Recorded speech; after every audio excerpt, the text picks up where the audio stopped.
Markey, he might have a go. He doesn't. That's a brilliant goal! That's an amazing goal! What a strike from Dale Rooney! This is the ExtraTime.com League of Ireland Voice Notes podcast. I'm Oisin Langan. What a dramatic Monday night we had in the SSE Electricity League of Ireland. St. Pat's losing 2-1 at home to Drogheda. That means they remain third on 53 points, one behind second place Derry and 6 behind first place Shamrock Rovers. And now they have wasted their game in hand. The game in hand was against Drogheda last night and they lost. But should they have lost? Yes, Drogheda got a wonder goal through Dale Rooney, but Chris Forrester should have had a penalty in injury time, and rather than getting a penalty, he got booked. Now, the only mitigating circumstances I can think of for the referee not giving it is that Forrester did exaggerate his fall, but that doesn't mean that he wasn't fouled. It was a stonewall penalty. I'm not sure how it wasn't given. Shelbourne are just 3 points behind St. Patrick's Athletic. They've played the same amount of games. They got a 1-1 draw away to Bohemians. Bows in 5th position on 49 points. Dundalk in 6th following their dismantling of Cork City. 5-0 the final score there. So they still have a bit of a chance of making the European spots, or at the very least getting 4th and hoping that St. Pat's win the cup. Isn't that interesting? Dundalk fans hoping that St. Pat's win the cup. Those two clubs aren't exactly fans of each other in the last couple of seasons. Cork City, well, it's looking bleak for them. They're second from bottom on 27 points. UCD obviously relegated. They're on 11. Sligo Rovers feeling pretty good about themselves, I'd say, today, having watched Cork City lose. They're on 36 points, 9 clear of Cork City with the same amount of games played. And Drogheda, well, they're looking safe. Not that Kevin Doherty would tell you that they're safe. He is still looking behind him and not taking anything for granted, and rightfully so, but they're looking good on 39 points. Coming up, Colin Hawkins will talk to us about Bohemians' draw with Shelbourne. We've got John Flanagan, who was at Oriel Park watching Cork City lose 5-0 to Dundalk. And we're going to hear from Drogheda players Darragh, Markey and young Warren Davis, the 18-year-old who scored his first League of Ireland goal last night. It's been a little bit overshadowed by Dale Rooney's absolute wonder strike. But it was still a big moment for Warren Davis, who played well. Trained with Stoke earlier in the season. I was reading that in a Sun article earlier in the year. Sorry, did I say Stoke? I meant to say Blackpool. He was training with Blackpool. Before all of that, let's get the thoughts of Keith Treacy, who was on commentary with me last night for LOI TV and the St. Pat's app. And despite everything that went against St. Pat's, they had 2 players sent off, keep in mind, and were denied, well, I think 2 stonewall penalties. But look, we'll discuss all that. You'll hear us talk all about that. But first I asked Keith, almost immediately after the game, if he felt Drogheda deserved their 2-1 victory. I think they maybe slightly shaded it. You know, I think Pats in the final third didn't really click. They put some decent balls into the box, some decent dangerous balls. Tom Flanagan was getting his head to it, but they were more glancing blows than actually, you know, working Wogan in the draw of the goal. So look, I think Pats huffed and puffed. It was largely the first 25 minutes of the second half was very, very scrappy about winning second balls, about winning your tackles in the middle of the pitch, and that's what Drogheda wanted. The Forrester penalty leaves a really, really sour taste in the mouth, because I know he does exaggerate the movement. He does go down like he's been shot, but there is contact there, and for me it is a penalty. And like you say, I don't think Sam Curtis makes that penalty. He's not as annoyed about the situation if Pats can go and get the equaliser. So it's a poor decision, but you know, you still have to keep your professionalism in check. Let's talk through the goals. The first one, a bit of a clanger from the St. Pat's point of view. Redmond with not particularly great back pass towards Linus, who had to try and adjust his feet. By the time he did, Warren Davis pounced and put it in. The equaliser coming from Chris Forrester late in the first half, got it on the right hand side. It looked for all the world like it was going to sit up for him nicely, and he put his boot through it, but he didn't. He actually took it on a yard and just caressed it home past the goalkeeper. The winner then coming late in the second half, Darragh Markey, formerly of St. Pat's, breaking down the right hand side. I think everyone was thinking he's going to have a shot, but no, he stood it up to the left side of the box where Dale Rooney was waiting, and he caught it right on the sweet spot. It was like that Jordan Flores goal for Dundalk a couple of years ago. Maybe not as good, but not far off it. Beautiful goal. Well, one of the best goals I've ever seen in the league anyway. Yeah, lovely goal. And to be fair, I actually thought Darragh Markey made the wrong decision when he's breaking forward with the ball. I was thinking, take a shot, no problem. Give the ball out wide to the right wing. He doesn't. He actually flicks it out to the left wing. And I thought when he played the ball, it's a little bit behind him. It's killing the momentum of the attack. But when Dane Rooney sets himself and just hits it initially you're thinking, okay, no problem, let him shoot from there, but when it ripples the back of the net like that, you just hold your hands up and say that's world class talent. You can't have a go at the defending, because how can you defend that? He doesn't take a touch, he hits a first time, and it's a super strike. Anybody who's ever played football or any sort of level will know when a ball is coming over your right shoulder, to hit it with your left foot, keep it down under the bar. It's a really hard technical thing to be able to do. So I think we'd be hard pushed to see a better goal than that this season. We've talked about what St. Pat's did wrong tonight. Let's talk about what Drogheda did right. They were well set up and they worked incredibly hard, and they really frustrated St. Pat's. Now, they did get a break when Mulroney was sent off, and maybe when they didn't give away that penalty, but that doesn't take away from their performance. No, I thought Drogheda were brilliant. They got their press the width of the 18-yard box. They let Pats play around them. They gave up the channels. Sam Curtis would put some decent balls into the box, but generally they were coming into the likes of Mark Doyle, Tom Flanagan, players who are not bad in the air but not really renowned for scoring, a bunch load with their heads or from balls into the box. So I think Drogheda said, right, the lesser of two evils is we'll let you deliver the ball into the box. You aren't coming through the middle of us. And Pats, as we know, like to play through the thirds. Chris Forrester made some decent runs, obviously where he gets his goal from, in that inside right position in between centre half and fullback. He done that really well. But for me, Pats, the passing was too slow. It was too many sideways, too much backwards passing, and just the tempo wasn't right. And Drogheda, for me, just killed the game at every single opportunity. But when they had to show that little bit of talent going forward, they had it. Is the title race over for St. Pat's now?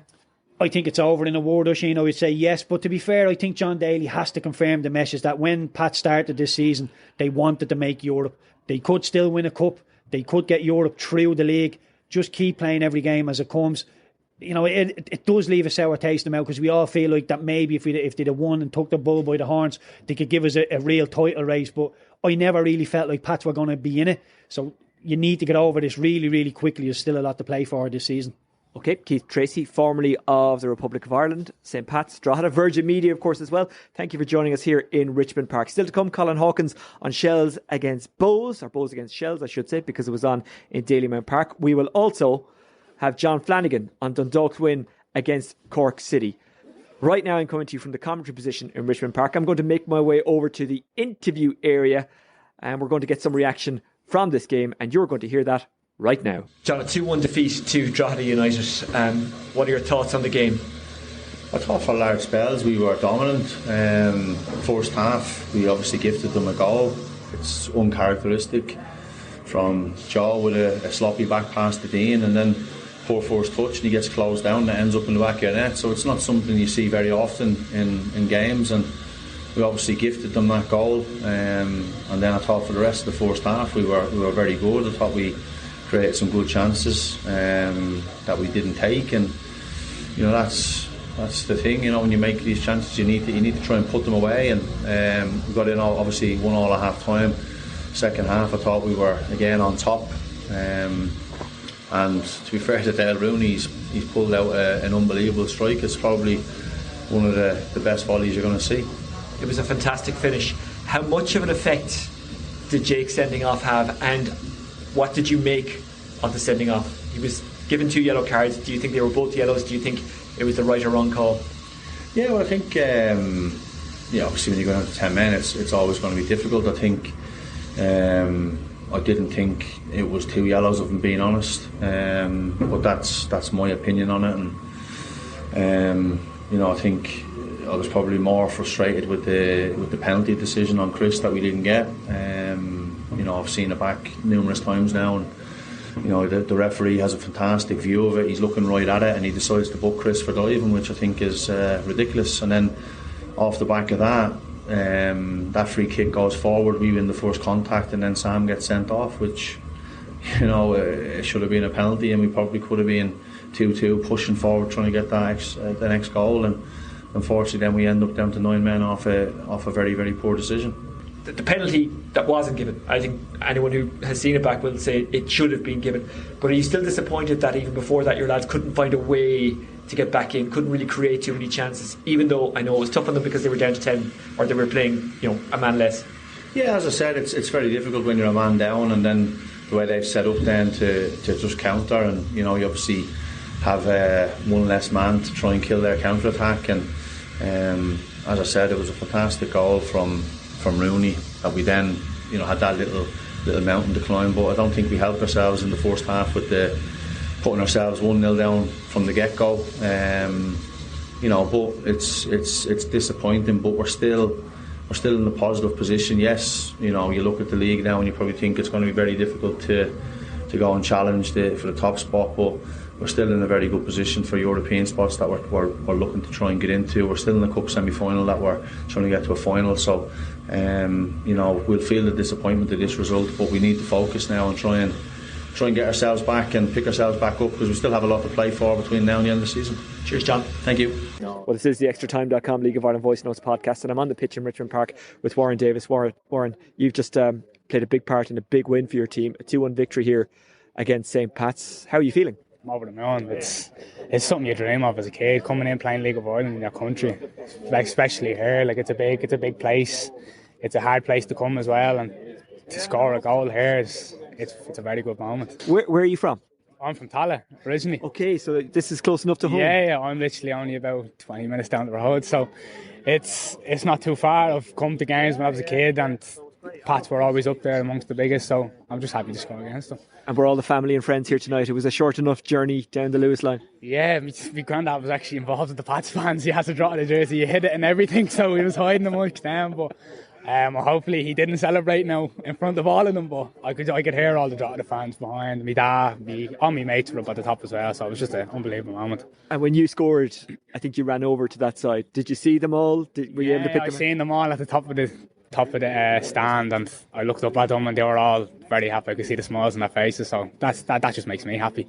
That goal, it didn't come from luck. I mean, you got lucky in the sense that Redmond hit a particularly bad back pass, but you anticipated, you pressed, and you scored it through work rate and through knowing to stay up there and stay kind of alert. Yeah, I seen the back pass go back to the keeper, and I was like, geez, I don't know if he'll control this or not, so I pounced on it. Luckily it hit me and went in.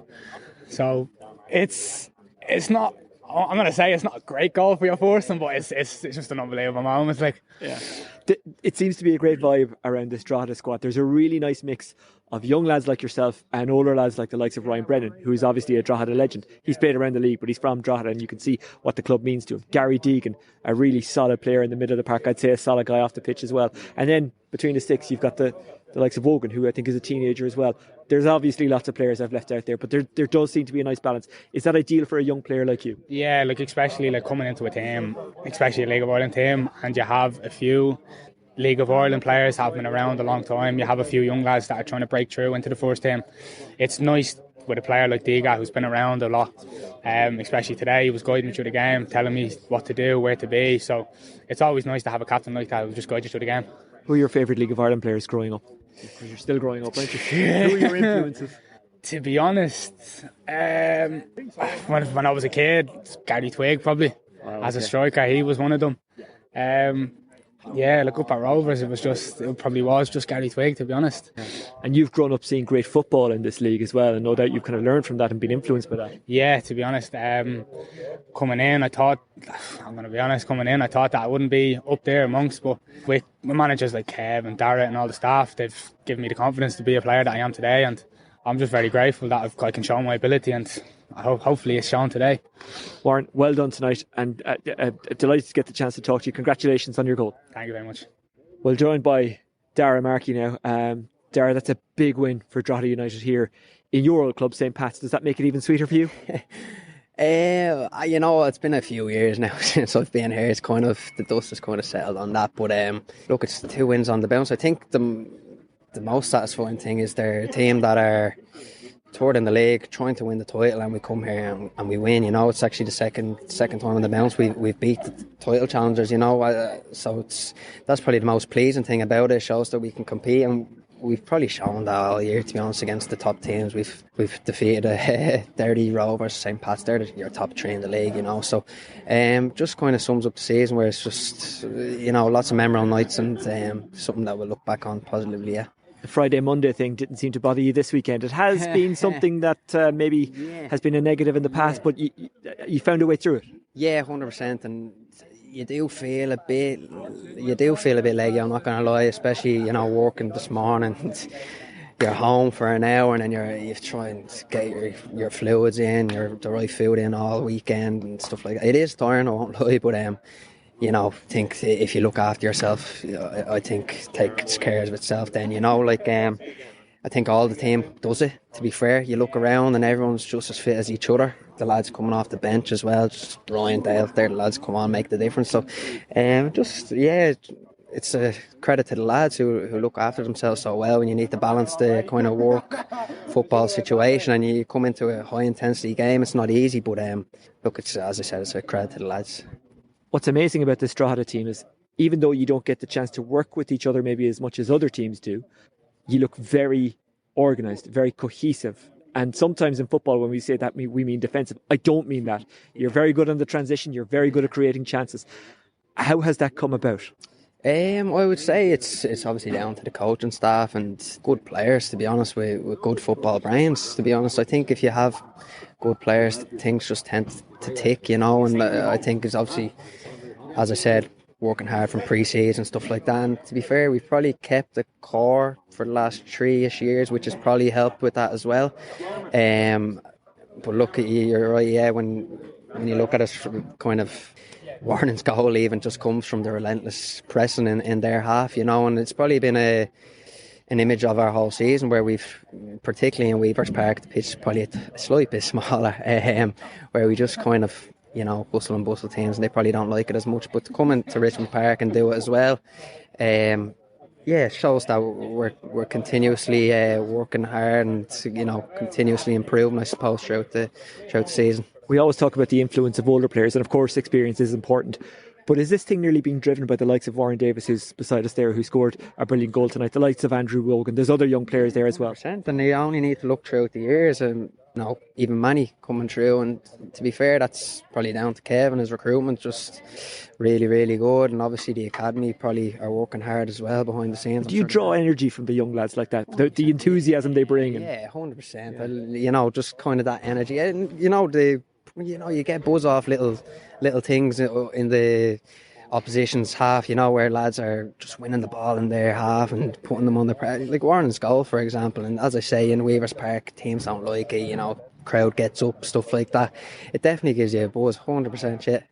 One of the best goals I've ever seen, one of the best assists I've ever seen. Did you have that in mind when you stood it up for him, or was it a case of, well, you saw Daly over there, I'll get it to him and he can waste a bit of time for us and eat into the clock? No, look, I heard him screaming. I clipped it over the top to him, but at the same time, I didn't doubt him for 1 second. I said to someone else there, like, he does it all the time. You see that left foot every week. Like, when the ball was just in the air, I knew he was going to smack it first time. I fancied him. I don't know why. So yeah, and to be honest, when it hit the back now, I wasn't surprised, but like ridiculous stuff, and he made the assist probably look better than it was, to be honest with you. But I'd say the view from the stands was even better than mine. Like, ridiculous stuff. There's a lot of talk about Drogheda being part-time and most other clubs being full-time, but that is something that you can make work. It's like, I'm sure you have the option to play full-time football, but you probably like the part-time thing, do you? Personally, I love the routine where working every day. What do you work at, if you don't mind? Accounts. I'm in accounts, yeah. So I just love it, yeah. I've got my degree and stuff like that, and I just felt like I wanted to put my degree to use, to be honest with you, get the CV up for when I eventually do stop playing. So, but look, it's been a great experience for myself, and I just kind of got into a routine then, 100%. Just working, leave the office early doors, 4 bells, and then I'm straight to Drogheda. And then football's kind of an escape then for myself, whereas sometimes it's just focus all the time. I feel like can have its cons at times as well, So, yeah, I've 2 seasons now where it's been really, really enjoyable. Listen, Darragh, you're holding a very cold slice of pizza. When we started talking, it was hot, so I'll let you go. Darragh Markey, thanks for joining us on the ExtraTime.com League of Ireland Voice Notes podcast. Thanks, Mel. See you now. So that's all the reaction from Richmond Park. Let's go to Daly Mount Park, where Bows and Shells played out a 1-1 draw. Former Shelbourne and Bohemians defender Colin Hawkins watched this one for us, and afterwards he sent us this voice note. Hi Oisin, I'd imagine Damien Duff is the happier of the managers to take away 1 point. The possession stats don't lie, and Bows were the more dominant team, probably 70-30 in terms of possession and over 20 chances at goal, so they'd be disappointed they didn't win the game. So again, probably a bigger point for Damien Duff to take away from home. Yeah, for me it was an excellent game overall. Windy conditions, and it was brilliant to see a full house on a Monday night in Dalymount. Really good crowd. The Bulls fans really got behind them, probably later on in the second half, to be honest. But the first half, Shelbourne were playing on the counter-attack. Jack Moylan, best player in the pitch by a mile in the first half, deservedly got his goal on 23 minutes. Just a long ball. Luke Byrne played really well at the back and passed it to Will Jarvis, who put a long ball through. Should have really been dealt with by probably Radkowski. But Moylan turned and hit a brilliant finish to put them 1-0 ahead. So they went into the lead 1-0 at half time. And then Bows, as I said, they had over 20 chances in the game, so they'll be disappointed. A lot of their chances went straight at the keeper, Conor Kearns. Very, very simple saves for him, to be honest. There was chances for McDade, for Flores. James Clark was absolutely outstanding throughout the game. Best player in the pitch for me. A real talent at 22, and I'm sure there's clubs lined up to take him away, which is the last thing you want. I know Jack Moylan is due to leave the league, so James Clark was outstanding, really impressive throughout. But again, with 20 chances in the game, it would definitely be Declan Devine would be disappointed that they didn't take another one. For me, they should have had a goal as well. I didn't think there was a foul on Afalabi. And Flores put it into the back of the net. It was called a free on Conor Kearns, which is often the case with goalkeepers. You can't go near them, but for me it wasn't a foul, so probably a little bit aggrieved on that one, Bohemians. But overall, as I said, both teams have taken a point away, and both will be disappointed not to win the match. And of course, Colin being a Galwegian, we couldn't let him go without asking how he feels about Galway United securing promotion and being back in the Premier Division. Yeah, it's brilliant news, Oisin, for everybody in the West, to be honest. Phenomenal season from Galway right from the get-go. Bringing in Ollie O'Horgan with John Coffey was a masterstroke, and they have a great coaching setup there as well. But to win 26 out of 32 games so far, only 2 losses all season, says it all. So they've had a phenomenal season, and obviously the massive, I know it's going to be a sellout. It's probably sold out already against Bohemians. So that's one they'll really look forward to. And I think they'll give Bohemians a lot of trouble in DC Park. And they'll have their eyes on the Aviva definitely for a final place this year. And there's no reason why they can't get there after a fabulous win against Dundalk. So really good for the west of Ireland in general, and for Galway. Obviously Connacht Rugby is really strong down there, and you need a Galway team doing well. So looking forward to seeing them back in the Premier. I've seen a lot of their games this season, both home and away, and they've built a really strong squad. So I'd imagine they'll invest now again, looking for towards the new season. So really exciting times down in Galway, and it's great to see it. This is the ExtraTime.com League of Ireland Voice Notes podcast, and that was Colin Hawkins on Bows 1-1 draw with Shelbourne, and of course Galway United being back in the Premier Division. Fixtures and tables and all that to come, but first let's go to Oriel Park, where Dundalk dismantled Cork City, beating them by 5-0. Former Dundalk defender John Flanagan was on duty for that game for LOI TV and LMFM, and afterwards he sent us this voice note. A real confidence boosting victory for Dundalk, following on from a very poor month of results wise, in which they'd lost 4 on the bounce.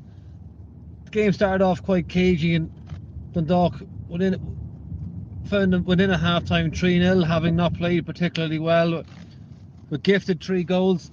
First one, a ball into the box by Darragh Horgan, found an unmarked Hayden Muller inside the 6-yard box to nod home from a free kick. Second goal then followed off a poor 1-2 from Darragh Horgan on the edge of the box when he tried to fight Pat Hoban. The ball then up into the air, was trying to head back to the goalkeeper, but the Cork defender didn't reach him. Horgan nipped in and it's buried to the net.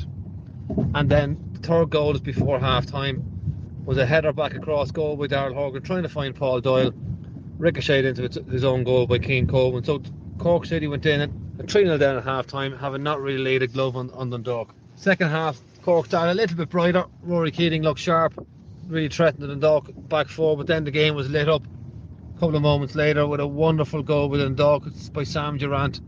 Pat Hoban dropped into the pocket of space, played a lovely little ball over the top, and then it was all Durant. He galloped home, cut across 4 defenders on the edge of the box and smashed home a goal off the unfortunate Cian Coleman, has to be said, to give Byrne no chance. The game fizzled out as a contest then, and it finished with 5.